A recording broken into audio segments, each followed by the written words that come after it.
Will I lose my home if I owe the IRS back taxes? That's the question we're answering today. My name's Darren T. Mish, and they call me the IRS Solution Attorney. And the answer is, I'm just going to give you the straight scoop here. The answer is probably not.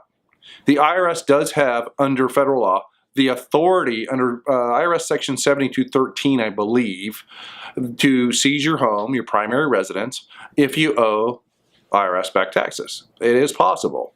And since I practice primarily in Florida, although I do represent clients in all 50 states, in Florida we have something called the Homestead Exemption from creditors. And that's why, you know, some of these big time people like O.J. Simpson actually moved to Florida to protect his primary residence from the Brown family, you know, lawsuit thing.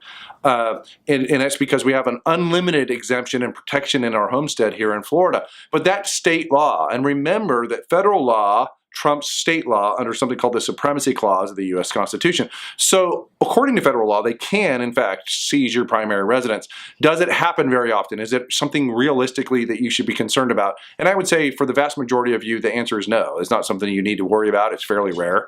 The IRS revenue officer can't just like stroke a pen and make it happen. They have to request the authority to do this, and it goes up through a bunch of layers of management, and ultimately it ends up in federal court.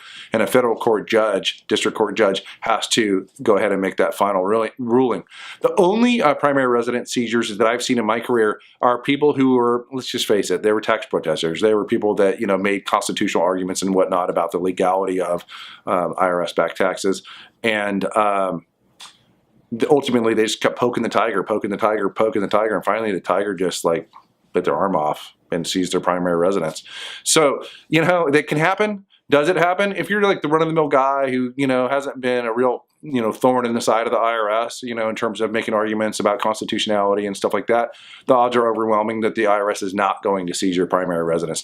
Can it happen? Yes, it can happen. But for most people, it's not really, shouldn't really be a big concern. The IRS isn't really interested in taking your house.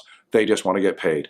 If you have questions about this or anything else about IRS, go to visit our website at getirshelp.com or give us a call at 888-438-6474. That's 888-GET-MISH.